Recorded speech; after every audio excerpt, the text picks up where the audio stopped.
ഹേ all welcome back. ഇന്നത്തെ വീഡിയോയിൽ കാണിക്കുന്നത് 7 വയസ്സുള്ള ഒരു കുട്ടിക്ക് വേണ്ടി ചെയ്യുന്ന കുർത്തി സ്റ്റിച്ചിങ് വീഡിയോ ആണ്. ഇതിനായി ഞാനിവിടെ golden green mixed tissue silk fabric ആണ് എടുത്തിരിക്കുന്നത്. ഇതിൽ മിറർ എംബ്രോയിഡ് ബൂട്ടേഴ്സും ഉണ്ട്. 3/4 മീറ്ററാണ് കസ്റ്റമർ തന്നിട്ടുള്ളത്.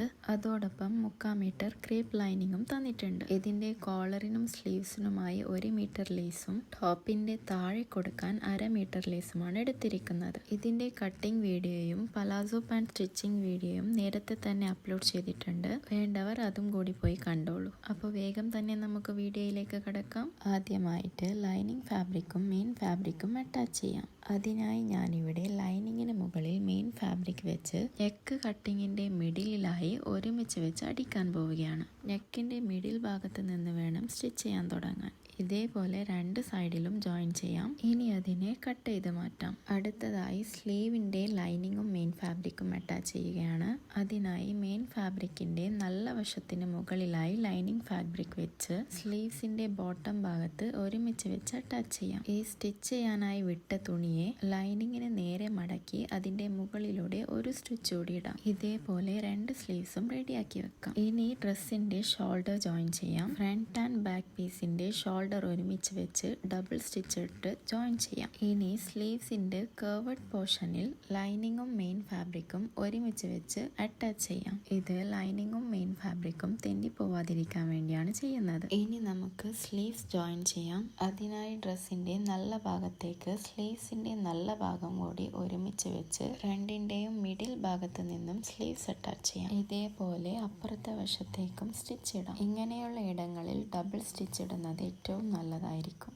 ഇതേപോലെ 2 സ്ലീവ്സും ജോയിൻ ചെയ്യാം. ഞാനിവിടെ 2 സ്ലീവ്സും ജോയിൻ ചെയ്തിട്ടുണ്ട്. ഇനി നമുക്ക് സ്ലീവ്സിന്റെ ബോട്ടമിലായി ലേസ് വെച്ച് കൊടുക്കാം. ഇതേപോലെ 2 സ്ലീവ്സും റെഡിയാക്കി എടുക്കാം. ഇനി അടുത്തതായി ഷേപ്പ് മാർക്ക് ചെയ്ത് കൊടുക്കാം. അതിനായി ഡ്രസ്സിന്റെ ലൈനിങ് ഭാഗത്തേക്ക് മറിച്ച് വെച്ച് നല്ലവണ്ണം നിവർത്തി കൊടുക്കാം. ഇതിന്റെ ചെസ്റ്റ് വന്നിട്ട് 23 ഇഞ്ചാണ്. അതിലേക്ക് 3 ഇഞ്ച് കൂട്ടി 26 എടുക്കാം. ഇതിന്റെ രണ്ടിലൊരു ഭാഗം 13 ഇഞ്ച് മാർക്ക് ചെയ്യാം. ഇനി ഷോൾഡറിൽ നിന്നും വേസ്റ്റിൽ 9 ഇഞ്ചിൽ മാർക്ക് ചെയ്യാം. ഇതിന്റെ വേസ്റ്റ് വന്നിട്ട് 20 ഇഞ്ചാണ്. അതിലേക്ക് 3 കൂട്ടി 23 എടുക്കാം. ഇതിന്റെ രണ്ടിലൊരു ഭാഗം 11.5 ഇഞ്ചാണ് വെക്കേണ്ടത്. ഇനി ഷോൾഡറിൽ നിന്നും ഹിപ്പിലേക്ക് 15 ഇഞ്ചിൽ മാർക്ക് ചെയ്യാം.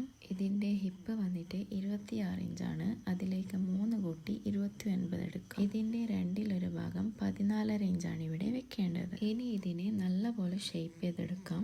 അടുത്തതായി സ്ലീവ്സ് മാർക്ക് ചെയ്തെടുക്കാം. ഇതിനായി ഞാൻ ഷോൾഡറിൽ നിന്നും താഴേക്ക് 5 ഇഞ്ചിലൊരു മാർക്കും കൊടുക്കുന്നുണ്ട്. അവിടെയായി 4.5 ഇഞ്ചും സ്ലീവ്സിന്റെ ഏറ്റവും ബോട്ടമിലായി 4 ഇഞ്ചും മാർക്ക് ചെയ്ത് ഷേപ്പ് ചെയ്തെടുക്കാം. ഇതേപോലെ മറ്റേ സ്ലീവ്സിലും മാർക്കിംഗ് കൊടുക്കും. ഇനി സിപ്പ് വെക്കാനുള്ള കട്ടിംഗ് റെഡിയാക്കാം. അതിനായി ഞാൻ ടോപ്പിന്റെ ബാക്ക് പാർട്ടിൽ നെക്കിന്റെ മിഡിൽ ഭാഗത്ത് നിന്നും താഴേക്ക് 5 ഇഞ്ചിലൊരു മാർക്കിംഗ് കൊടുക്കുന്നുണ്ട്. ഇനി ഇതിനെ കട്ട് ചെയ്തെടുക്കാം. ഇനി നമുക്ക് ഇതിനടിയിൽ വെക്കേണ്ട കട്ട് പീസ് റെഡിയാക്കാം. ഞാനിവിടെ 9 ഇഞ്ച് ലെങ്തിലും 4 ഇഞ്ച് വീതിയിലും ഒരു പീസ് എടുത്തിട്ടുണ്ട്. ഇനി ഇതിന്റെ നേരെ മിഡിൽ ഭാഗത്ത്, അതായത് 2 ഇഞ്ചിന്റെ അവിടെയായി താഴേക്ക് 5 ഇഞ്ചിൽ മാർക്കിംഗ് കൊടുക്കാം. മാർക്കിംഗ് ചെയ്തിടത്തായി കട്ട് ചെയ്ത് കൊടുക്കാം. അടുത്തതായി നമുക്ക് കോളർ കട്ടിങ് എങ്ങനെയാണെന്ന് നോക്കാം. അതിനായിട്ട് 2 ഇഞ്ച് നീളത്തിലും 13 ഇഞ്ച് വീതിയിലുമുള്ള ഒരു ക്യാൻവാസ് പീസ് ഞാൻ ഇവിടെ എടുത്തിട്ടുണ്ട്. ഇനി ഇതിന്റെ 2 സൈഡിലും വീഡിയോയിൽ കാണുന്നത് പോലെ 1/2 ഇഞ്ച് മാർക്കിങ്ങിൽ ഒരു ലൈൻ ഇട്ട് കൊടുക്കാം. അതേപോലെ താഴെ നിന്നും 1/2 ഇഞ്ച് മാർക്കിങ്ങിൽ ഒരു ലൈൻ ഇട്ട് കൊടുക്കാം. ഇനി ഇതിന്റെ മിഡിൽ ഭാഗം കണ്ടെത്തി 2ആയി ഫോൾഡിങ് ചെയ്ത് കൊടുക്കാം. 2 സൈഡിലെ അളവിലും വ്യത്യാസം വരാതിരിക്കാൻ വേണ്ടിയാണ് ഇങ്ങനെ ചെയ്യുന്നത്. ഇനി നേരത്തെ മാർക്ക് ചെയ്ത 1/2 ഇഞ്ചിലൂടെ ഒരു ഷേപ്പ് ചെയ്ത് കൊടുക്കാം. അതിനായി മിഡിൽ ഭാഗത്തെ മുകളിലത്തെ ഭാഗത്ത് നിന്നും സൈഡിലെ താഴത്തെ ഭാഗത്തേക്ക് ഒരു ഷേപ്പ് കൊടുക്കുകയാണ്. ഇതേപോലെ മുകളിലും ഷേപ്പ് ചെയ്ത് കട്ട് ചെയ്തെടുക്കാം. ഇനി സൈഡിൽ എക്സ്ട്രാ ഒരു 1/4 ഇഞ്ച് കൂടി വരച്ച് ഷേപ്പ് ചെയ്യുകയാണ്. അങ്ങനെ നമ്മുടെ കോളർ റെഡി ആയിട്ടുണ്ട്. ഈ കോളർ ഇങ്ങനെയാണ് വരുന്നത്.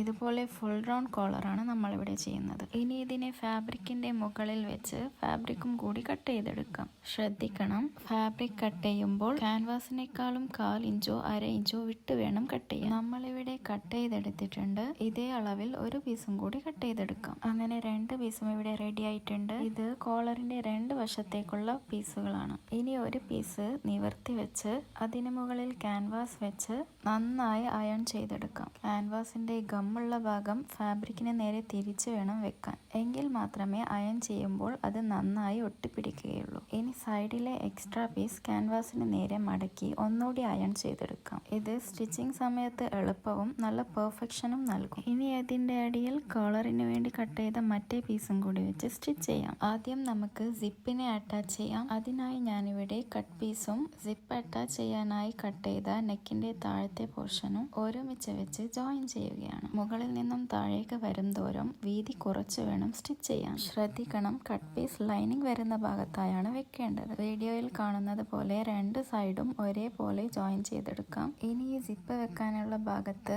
ഒന്നുകൂടി കട്ട് ചെയ്ത് കറക്റ്റ് ചെയ്യാം. ഇനി നമുക്ക് സിപ്പ് എങ്ങനെയാണ് അറ്റാച്ച് ചെയ്യുന്നതെന്ന് നോക്കാം. അതിനായി സിപ്പിനെ ഒരു വശത്തേക്ക് വലിച്ചു പിടിച്ച് സിംഗിൾ പ്രഷർ ഫുട്ട് ഉപയോഗിച്ച് ഒരു സ്റ്റിച്ച് ഇട്ട് കൊടുക്കാം. മുഴുവനായും സ്റ്റിച്ച് ചെയ്യാണ്ട് കുറച്ച് ഭാഗം വിട്ട് വേണം സ്റ്റിച്ച് ചെയ്യാൻ. ഇനി ഇപ്പുറത്തെ സൈഡും അതേപോലെ സ്റ്റിച്ച് ചെയ്തെടുക്കാം. ഇനി നമുക്ക് സിപ്പ് ഇടാൻ കഴിയുന്നുണ്ടോ എന്ന് ചെക്ക് ചെയ്ത് സിപ്പിനെ കുറച്ചുകൂടി മുകളിലേക്ക് വലിച്ചു വെക്കാം. ഇനി സിപ്പിന്റെ താഴെയായി സ്റ്റിച്ച് ഇട്ട് ലോക്ക് ചെയ്തെടുക്കാം. ഇനി നേരത്തെ അടിയിൽ കൊടുത്ത കട്ട് പീസിനെ സിപ്പിന്റെ നേരെ 2 മടക്ക് മടക്കി ഒരു സ്റ്റിച്ച് ഇട്ട് കൊടുക്കാം. ഇങ്ങനെയാണ് സിപ്പിന് കവറിങ് ചെയ്ത് കൊടുക്കുന്നത്. ഇത് നല്ല പെർഫെക്റ്റോട് കൂടി കാണാൻ വേണ്ടിയാണ് ഇങ്ങനെ ചെയ്യുന്നത്. ഇതേപോലെ 2 സൈഡിലും താഴെയും മടക്ക് മടക്കി അടിച്ചിട്ടുണ്ട്. ഇനി നമുക്ക് കോളർ സ്റ്റിച്ചിങ്ങിലേക്ക് കടക്കാം. അതിനായി ഞാനിവിടെ കോളറിന് വേണ്ടി കട്ട് ചെയ്ത ഒരു പീസും അതിന് മുകളിൽ ക്യാൻവാസ് ഫിക്സ് ചെയ്ത് അയൺ ചെയ്ത് വെച്ച പീസും ഒരുമിച്ച് വെച്ച് സൈഡിൽ ഒരു സ്റ്റിച്ച് കൊടുക്കുകയാണ്. വീഡിയോയിൽ കാണുന്നത് പോലെ ക്യാൻവാസ് ഉള്ള ഭാഗത്ത് 1/2 ഇഞ്ച്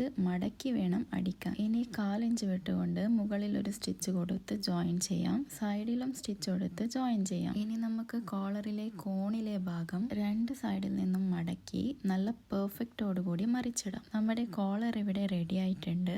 ഇനി നമുക്കിതിനെ കുർത്തിയിലോട്ട് ജോയിൻ ചെയ്യാം. നെക്കിന്റെയും കോളറിന്റെയും മിഡിൽ ഭാഗം ഒരുമിച്ച് വെച്ച് മിഡിലിൽ നിന്നും വേണം സ്റ്റാർട്ട് ചെയ്യാൻ. എങ്കിൽ മാത്രമേ നല്ല പെർഫെക്റ്റോടുകൂടി കോളർ തയ്ക്കാൻ പറ്റുകയുള്ളൂ. ഇനി തയ്യൽ തുമ്പിനെ ഉള്ളിലോട്ട് മടക്കി നല്ല പെർഫെക്റ്റോടുകൂടി മുകളിലോട്ട് കോളറിന്റെ മറ്റേ പീസ് വെച്ച് അതിന് മുകളിലൂടെ ഒരു സ്റ്റിച്ച് ഇട്ട് കൊടുക്കാം. അങ്ങനെ നമ്മുടെ നല്ല പെർഫെക്റ്റ് കോളർ ഇവിടെ റെഡി ആയിട്ടുണ്ട്. ഇനി നമുക്ക് കോളറിന് മുകളിൽ നല്ല പെർഫെക്റ്റോടുകൂടി ഈ ലേസിനെ വെച്ച് കൊടുക്കാം. നല്ല പെർഫെക്റ്റോടുകൂടി വന്നിട്ടുണ്ട്. ഇനി നമുക്ക് സൈഡ് ജോയിന്റ് ചെയ്ത് കൊടുക്കാം. സ്ലീവിൽ നിന്നും തുടങ്ങി സീറ്റ് വരെ ഡബിൾ സ്റ്റിച്ച് ഇട്ട് കൊടുക്കാം. 1/4 ഇഞ്ചോ 1/2 ഇഞ്ചോ വിട്ട് 1-2 സ്റ്റിച്ച് എക്സ്ട്രാ ഇടുന്നത് കസ്റ്റമർക്ക് ലൂസ് വേണമെങ്കിൽ അഴിക്കാൻ നല്ലതായിരിക്കും. അങ്ങനെ നമ്മളിവിടെ 2 സൈഡും ജോയിൻ ചെയ്തിരിക്കുന്നു. ഇനി നമുക്ക് സൈഡ് കട്ട് എങ്ങനെയാ ചെയ്യുന്നതെന്ന് നോക്കാം. ലൈനിങ്ങിന്റെ സൈഡ് അടിച്ചു കൊടുക്കാം. ശേഷം ലൈനിങ് എപ്പോഴും മെയിൻ ഫാബ്രിക്കിനേക്കാൾ ചെറുതായിരിക്കും. അതുകൊണ്ട് അതിനെ കറക്റ്റായി വെച്ച് താഴെ നിന്നും ഇളക്കിക്കൊണ്ട് വേണം സ്റ്റിച്ച് ചെയ്യാൻ തുടങ്ങാൻ. നല്ല പെർഫെക്റ്റോട് കൂടി സ്റ്റിച്ച് ചെയ്യാം. വീഡിയോയിൽ കാണുന്നത് പോലെ 2 സൈഡും നല്ല പെർഫെക്റ്റോട് കൂടി സൈഡ് കട്ട് സ്റ്റിച്ച് ചെയ്തെടുക്കാം. ഇനി ടോപ്പിന്റെ താഴെ അറ്റവും മടക്കി അടിക്കാം. ശേഷം അതിന് മുകളിൽ ഞാൻ